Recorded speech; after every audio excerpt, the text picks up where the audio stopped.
The Bhutan royal family is known for its weird traditions. Thanks to modernization, some of these traditions have been changed, while they still cling to some crazy ones. Why would we describe these old traditions as crazy in today's world? Keep watching as we discuss the Bhutanese royal family, traditions, heritage, culture, and customs. About Bhutan. Bhutan, the land of the thunder dragon, is a small Asian country located between India and China in the eastern Himalayas mountain.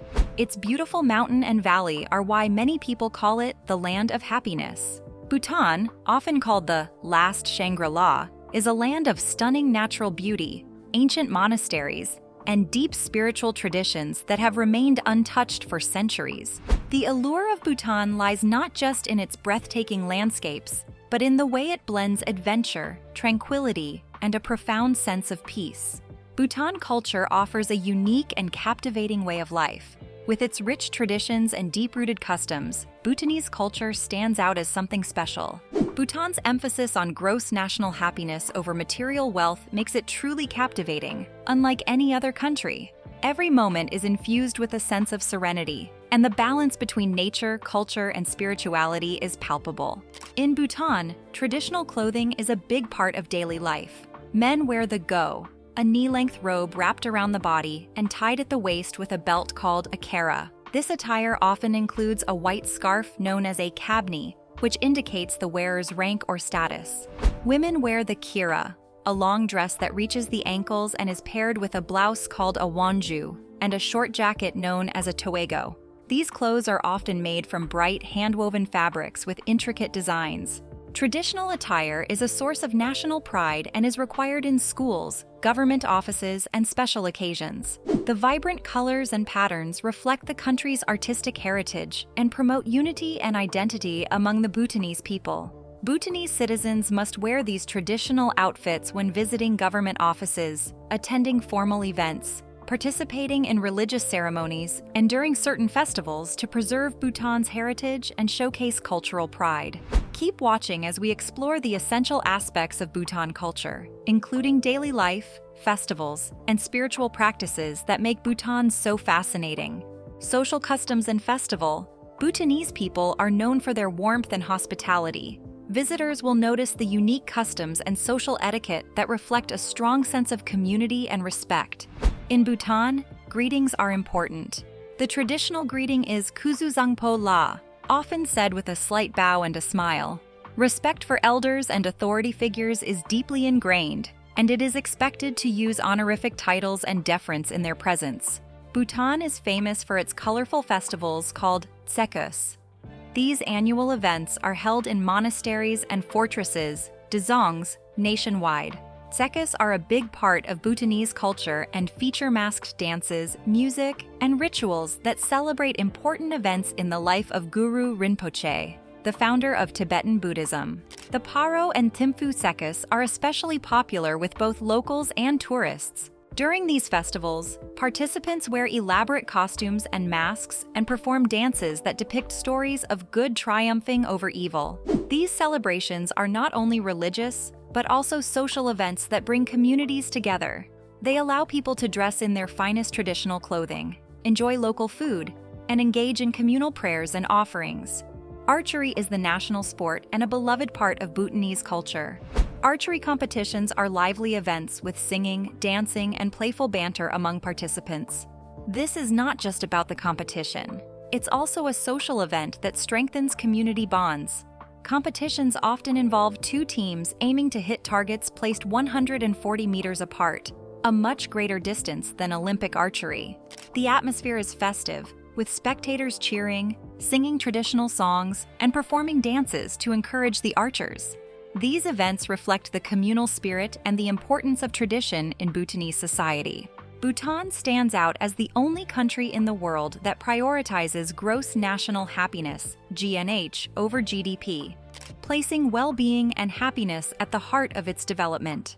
This unique philosophy shapes every aspect of Bhutanese life, from government policies to daily interactions, creating an environment where contentment and harmony thrive.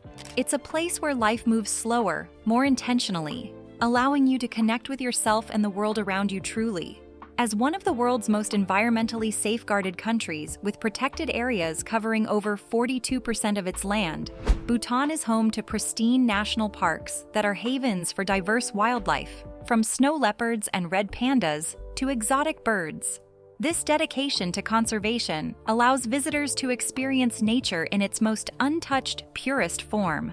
Some of Bhutan's top national parks include Jigme Dorji National Park, Royal Manas National Park, and Wangchuk Centennial National Park, Bhutan's largest national park, offering lush forests and rare wildlife encounters. Now let us check out the religion and spiritual practices of the Bhutanese. Buddhism. Bhutan is the last great Himalayan kingdom, a magical and mystical country enveloped in a rich, enchanting history. Buddhism was first introduced to Bhutan in the 8th century AD, when the Indian saint Padmasambhava, also known as Guru Rinpoche, visited the region. According to an old Bhutanese legend, he emerged fully enlightened from a lotus flower, a common symbol of Buddhism, differentiating from the water lily, and later became the revered patron saint of Bhutan, founding the Nyingma sect of Buddhism. While this marvelous and mountainous metropolis of nature, wildlife, and tradition was historically a remote kingdom, Bhutan became less isolated in the second half of the 20th century. We will discuss this more later in the video. Keep watching as we feed your curiosity. Today, the practice of Buddhism permeates all aspects of life in Bhutan, influencing its art, architecture, festivals, and daily rituals, making it an inseparable part of the country's cultural fabric. Traditional Buddhist culture continues to thrive and develop harmoniously alongside the modern world, and we see this celebrated across Bhutan's many unique customs and traditions. Spiritual practices and monasteries. Spirituality is central to Bhutan's culture. Monasteries and temples are community hubs for religious activity. The Taktsang Monastery, or Tiger's Nest, is one of the most famous pilgrimage sites.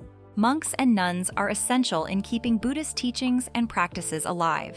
Monks are highly respected in Bhutan and are important in community life and worship. In the past, it was common for one son from each family to enter the monastery. This is one of the customs and traditions in Bhutan that we don't see nowadays. Awakening as early as 4:30 a.m., the Bhutanese monks spend their days dedicating themselves to the contemplation and meditation of the self, praying and chanting their sacred mantras. They also do physical work and complete each task precisely, aiming to be as present and self-aware as possible in these simple, everyday moments. Their daily routines include prayer, meditation, and rituals to promote peace and harmony. Prayer flags are intricately tied to religious beliefs and are a notable aspect of Bhutanese culture and traditions. These spiritual practices are integrated into daily life, with many Bhutanese people participating in morning and evening prayers, lighting butter lamps, and making pilgrimages to sacred sites. One of the most fascinating aspects of Bhutanese monk life is the tradition of debating. Monks engage in intense philosophical debates, using logic and wit to explore the complexities of Buddhist teachings. This is an opportunity for them to deepen their understanding of the teachings and apply them to their daily lives. Perhaps we could all take a leaf out of a monk's psyche. The Buddhist monks of Bhutan have a unique perspective that emphasizes humility, renouncement of material possessions, and, most importantly, compassion for others. It's wonderful to see the nourishment that the monks provide one another in their self-made communities and their humble pursuit of happiness. The presence of monasteries and the monastic community also ensures the preservation of ancient texts, arts, and crafts integral to Bhutanese culture. What makes Bhutan unique is its strong history of isolation. Do you think they are still isolated now? Keep watching to find out as we delve into the story. History of isolation. A long time ago, Bhutan was cut off from the rest of the world. They kept old traditions alive while the rest of the world changed. People in Bhutan wore the same clothes, spoke the same language, and followed the same customs for centuries. The country didn't have roads or cars for a long time. Television and the internet came to Bhutan in 1999. Bhutan has meticulously preserved its culture and traditions, with minimal influence from commercialization and modernization. Unlike many other countries, Bhutan feels like stepping back in time, offering a rare glimpse into a world where ancient customs thrive. Yet, the country still provides modern comforts, seamlessly blending the old and new. From its untouched landscapes to its profound spiritual energy, Bhutan's isolation and magical qualities helped keep his traditions. Let's check out the Bhutan royal family and their role in shaping the Bhutan old traditions and customs. Bhutan royal family. Gongsa Ugyen Wangchuk, even before he became the first king, enlarged among other establishments such as Wangdue Choling Palace, Jampa Lakang, and Kurja Lakang in Bumthang, on the advice of his lamas. In particular, the statue of Guru Rinpoche in the Zilnon Lakang of Kurja involved many famous craftsmen and required considerable financial input. It is said that Gongsa Ugyen Wangchuk spent all his wealth on this work. The second king, Jigme Wangchuk, followed in the footsteps of his father, and at his enthronement in 1927, gave a set of the Buddhist canon, 35 mask dance costumes, and a golden pinnacle to Punakha. With his senior queen, Ashi Punsho Chodron, the second king renovated Tashi Kayadran's temple in Kurje and installed the statues of Guru Rinpoche's 8 manifestations. Like his forefathers, the third king was a royal patron who engaged personally in religious activities. In 1966, he commissioned a golden manuscript of the Kanjur, 10,000 statues of the Buddha, and a large banner, Thong Droel, for Kurje Monastery in Bumthang, as well as the Karbandi Monastery in Punsholing, where his mother, Queen Ashi Punsho Chodron, resided. However, the third king's reign also marked a shift in royal patronage. While religious activities were still sponsored, royal patronage was also given to cultural activities unrelated to religion. This coincided with the opening to the world beyond the Himalayas and a transformation of the monarchy into a more modern institution. The third king established several institutions that would have important implications at the cultural level. This was to ensure the recognition and survival of artistic traditions in Bhutan in a changing world. While these institutions created under the command of the third king are not under royal patronage, they demonstrate the keen interest of the third king in strengthening the culture and language of Bhutan at the time when Bhutan was engaging itself with the world and was introducing modern education. He secularized and institutionalized under state responsibility many cultural fields that were the monks' domain for centuries.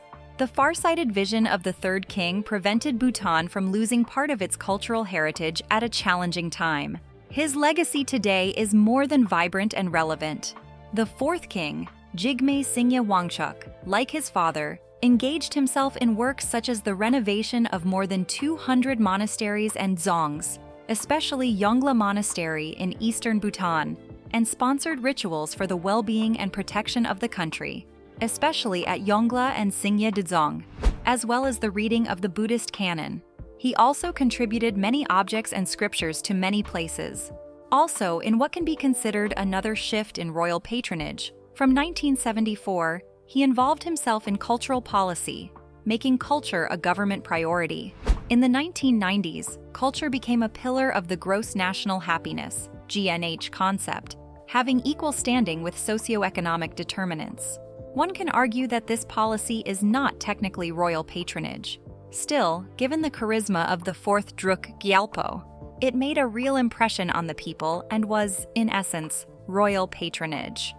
Do you know that one of the old traditions of the Bhutanese is the polygamous marriage of marrying blood sisters simultaneously? People from the Western world consider this tradition crazy and weird. Keep watching as we explore their polygamous tradition and the reasons why this tradition was being practiced. Polygamous tradition. The current king of Bhutan, Jigme Khesar Namgyel Wangchuk, and his wife are symbols of modern Bhutan. They represent the country on the international stage. They are welcomed guests at royal events around the world. Their relationship looks very contemporary. The king has only one wife, and they seem to love each other deeply. This follows Western standards of marriage. However, this was not the case in Bhutan, which has long practiced polygamy. The father of the current king and almost all of his ancestors had many wives, and this tradition goes back to antiquity. Polygamy has been a part of Bhutan culture for centuries and was considered normal, especially among the royal family and influential households. This tradition was about personal relationships and served important cultural and practical purposes in Bhutan society. Polygamy and polyandry, where a woman marries more than one husband, usually a brother, was a common practice and a way to maintain peace and harmony within families in Bhutan. Kings and nobles often marry sisters or women from the same family. This helped prevent conflicts between families and strengthened alliances. It was seen as a way to unify families and avoid rivalry, ensuring stability within the kingdom. Their religion doesn't prohibit polygamy. Instead, it teaches harmony, fairness, and balance in relationships. A man with multiple wives was expected to treat them equally and maintain peace. Polygamy relationships weren't viewed as immoral. Instead, it was a means to build strong, cooperative families. The royal family followed this tradition for many generations, and the fourth king is a well-known example of marrying 4 sisters simultaneously. Strange, right? Keep watching as we explain the story in detail. The public wedding. The fourth king Jigme Singye Wangchuck became king when he was 16. He was very young then and had many responsibilities. His father died suddenly, so he had to take the throne early. It was difficult for him in Bhutan, and one of his biggest challenges was uniting the country. Bhutan is a small country with many regions and ethnic groups. The new king ensured that everyone worked together peacefully, and to help with this, he married 4 sisters from a powerful family with a strong influence in Bhutan. He married his 4 queens in 2 different ceremonies. The first wedding was private, and it happened in 1979. The king wanted to keep it simple at that time. He was still very young and focused on leading the country. The private wedding allowed him to ally with the queen's family without drawing much public attention. The small age differences between the king and his 4 wives made it easy for them to live together and support each other as a family. His polygamous marriage helped him solve real political and social problems, making him one of Bhutanese most respected kings. Today, marrying several sisters simultaneously seems strange for modern people, especially those with a Western mindset. This idea feels crazy. How can such a family be happy and peaceful? However, this tradition is not unique to Bhutan. In the past, other cultures have similar practices. Marrying sisters was seen as a smart choice. It helped keep the family united. There were no fights between the wives because they were close and grew up together, making living in harmony easy. The heir to the throne. The third wife of King Ashi Chering Yangdan Wangchuck became the mother of the crown prince and future king Jigme Kesar Namgyal Wangchuck. The question here is, why was the third wife and not the first or second wife responsible for the birth of the crown prince? This wasn't planned or decided. It simply happened by chance. In Bhutan, the order of children and not the status of their mother determines the line of succession. The king's oldest son becomes the heir, no matter which wife is his mother. The third queen gave birth to the king's first son, Jigme Kesar Namgyal Wangchuck, on February 21, 1980, making her son the natural heir to the throne. The royal family in Bhutan treats all queens equally. None of the wives had a higher rank than the other, so there was no rule that the first queen's child had to be the heir. The focus was always on family, harmony, and fairness. This approach reflects Bhutan's values, which state unity is more important than hierarchy. Her son later became the 5th king of Bhutan, continuing his father's legacy. In 2006, the 4th king decided to step down from the throne and give it to his oldest son. The king believed it was the right time to let the new generation lead Bhutan. He wanted to modernize the country and prepare it for the future. After his abdication, the former king didn't disappear from public life. He continued to live in Bhutan and stayed involved in important matters. He became an advisor to his son, helping him with his duties as the new king. Even though he no longer ruled, people still respected him for his wisdom and leadership. The former king also focused more on his personal life as he spent more time with his children and grandchildren. His relationship with his 4 queens remained strong, and they continued to live peacefully, supporting each other and staying close to the family. The current king made a bold choice. He decided to break away from the polygamous nature of the royal family, where kings often marry several wives and even sisters. He chose to marry just one woman because of his deep love for her. He has often shown that his love and respect for her are so strong that he doesn't need or want other wives. This decision isn't just about love, it also reflects Bhutan's changing role in the world. Bhutan is no longer isolated. The king and queen often represent their country at international events and royal gatherings. They are seen as the modern face of Bhutan, and having multiple wives would seem outdated and strange today, especially to people from other countries.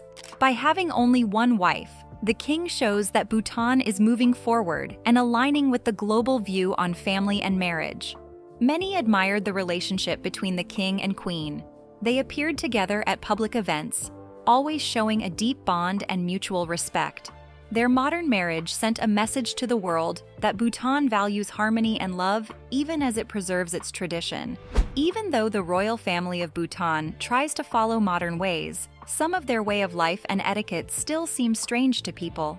For example, the former king, Jigme Khesar Namgyal Wangchuck, often holds his daughter-in-law Queen Ashi Jetsun Pema Wangchuck's hand or puts his arm around her shoulder. He also hugs other women who are not his wives. This might look like crossing personal boundaries to a Western person, but it is normal in Bhutan. Touches like this are a means of showing kindness and care. It is not seen as romantic or inappropriate. The former king is a father figure to many people. He shows love and respect to everyone in the same way. He sometimes holds the hand of his 40-year-old son, the current king. This action comes from respect and not anything else. This is part of Bhutanese culture. It might seem funny or unusual to people from Europe or the Western world, where grown men don't usually hold hands, but Bhutan is completely normal. Holding hands is a sign of love and respect. Other customs and traditions. Bhutanese have a unique lifestyle, manners, and customs that are still intact after thousands of years because of its continued policy to keep itself isolated from the rest of the world. Religion has a big role in the life of the people of Bhutan. The country's state religion very much influences Bhutan's social conventions. Buddhism and Confucianism, the original religion of Tibet, have become so integrated with Bhutanese culture that they have become almost inseparable. Most of the Bhutanese people lead an agrarian lifestyle. Men and women share equal rights, and the nation has no rigid clan system. You will see all Bhutanese citizens wear national dresses in public, which has been made compulsory by law since 1990. Men wear robes called go, while women wear kira in bright colors with ornate brooches and a wraparound skirt, as discussed earlier. It is illegal in Bhutan to sell or buy tobacco products, and smoking in public places is banned too. The country's religious leaders have always had much of their say in the political affairs of Bhutan and have been political leaders in the past too. So, the lifestyle mostly conforms to religious beliefs. The Bhutanese government, however, controls the foreign influence with a keen eye and is trying hard to keep it under control. This is the reason the old world feel in Bhutan is still intact. Bhutanese inherit strange and peculiar customs that originate in the country's history and mythological legends and folktales. Giant phalluses painted outside the homes of otherwise conservative and reserved Bhutanese represent the divine madman, who is believed to ward off evil spirits. Tipping is uncommon in Bhutan, and old people greatly relish doma, betel nut. Dogs are treated with reverence in Bhutan as they are considered the highest animal life form, with the best chance of being reborn as humans. Thus, you can see dogs run freely and noisily through Bhutanese villages. Remember that the king and royal family are respected throughout Bhutan, and you should avoid criticisms or negative comments about them while conversing with the locals. Always pass sacred sites and objects such as mani stones, stupas, and other religious objects with your right side nearest to the object. Prayer wheels should only be turned in a clockwise direction. Policies are designed to ensure that modernization does not come at the expense of cultural identity. The approach has helped Bhutan maintain its traditional way of life while embracing necessary technological and infrastructural advancements. What do you think about Bhutan's old traditions? Feel free to leave your thoughts in the comments section, and don't forget to like, share, and subscribe.